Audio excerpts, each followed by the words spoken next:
네, 어제 국민의힘의 조직적인 반대로 내란 특검과 김건희 특검법, 그리고 우리 농민의 삶과 식량 주권을 보호할 농업사법이 부결되었습니다. 국민의힘 권성동 원내대표는 소신투표를 하려는 의원에게 그럴 거면 탈당을 해라 이렇게 압박하기까지 했습니다. 그럼에도 끝내 소신을 지킨 의원들도 소수이긴 합니다만 나왔습니다. 민주당은 다시 추진할 것입니다. 이 다음에는 반드시 통과될 것이라고 믿습니다. 우리의 대외 신인도에 경고등이 켜지고 있습니다. 내란 사태로 올해 경제 성장률 전망치 1.8%가 위태롭습니다. JP 모건이 올해 우리 경제 성장률 전망치를 기존 1.7%에서 1.3%로 끌어내렸습니다. 비상계엄 사태로 내수가 한층 더 침체될 것이라는 점을 결정적인 이유로 꼽았습니다. 내란 사태를 조기에 종식하지 못하면 국가 신용 등급마저 강등될 위험이 있는 것입니다. 내수를 살리기 위한 재정 확대 조치가 그 어느 때보다도 시급하고 절실합니다. 그런데 국민의힘은 추경이 자칫 재정 건전성 악화로 이어질 수 있다고 하면서 또다시 건전재정 타령을 들고 나갔습니다. 건전재정이라는 허울로 정부의 재정 역할을 방기하면서 내수 부진을 키워오지 않았습니까? 부자 감세로 2년 연속 역대급 세수 결손을 내고 건전 재정을 위협해오지 않았습니까? 불법 계엄으로 나라 경제를 망쳐놓고도 또다시 무능과 무책임의 연속입니다. 민생경제 회복을 위한 추가 경정 예산이 절실하고 또 긴급합니다.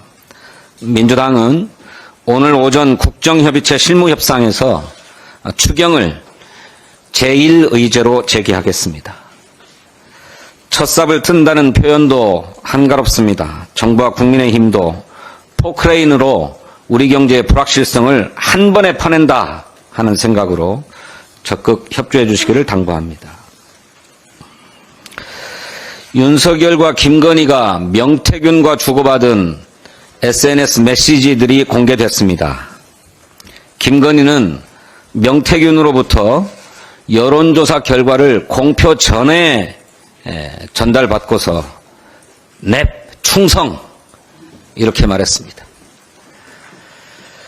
명태균이 당내 경선 비공표 여론조사에서 11%가 이중 당적자로 추정된다고 하자 윤석열은 이놈들이 홍으로 가는 거 아니야? 라고 물었습니다. 윤석열 부부가 명태균의 조언을 얼마나 신뢰하는지 단적으로 보여주는 대화 내용입니다. 이 같은 대화 캡처가 무려 280개에 달한다고 합니다. 기간도 2021년 6월부터 2023년 4월까지 13개월, 대통령 재임 기간도 포함되어 있습니다. 윤석열이 명태균으로부터 공짜 여론조사를 제공받고 그 대가로 김영선 전 국민의힘 의원을 공천했다는 명태균 게이트의 실체가 이로써 확연해졌습니다. 윤석열이 지난해 11월 7일 저는 명태균 씨한테 무슨 여론조사를 해달라는 얘기를 한 적은 없다 이렇게 말했던 것도 거짓임이 드러났습니다.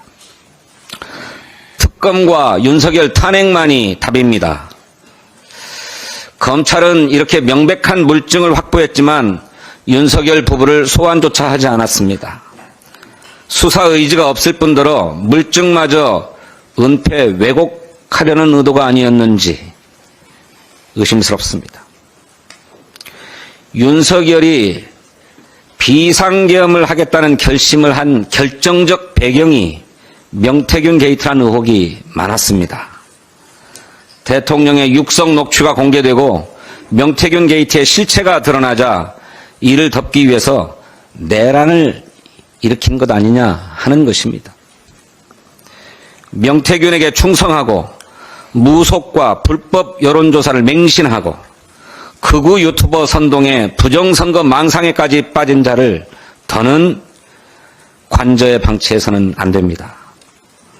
국민의힘은 내란특검법을 즉각 수용하고 대통령 경호처도 관저의 문을 열어야 합니다. 윤석열 부부가 거짓으로 무너뜨린 나라를 이제는 바로 세워야 할 때입니다. 민주당은 차제에 엉터리 여론조사가 발붙이지 못하도록 근본적인 개선 대책을 마련하고자 합니다. 여론조사의 구체적 방식, 또 여론조사 응답률의 산정 방식, 또 조사 결과의 공표 기준 같은 것을 법제화하는 방안을 적극 검토하겠습니다. 감사합니다.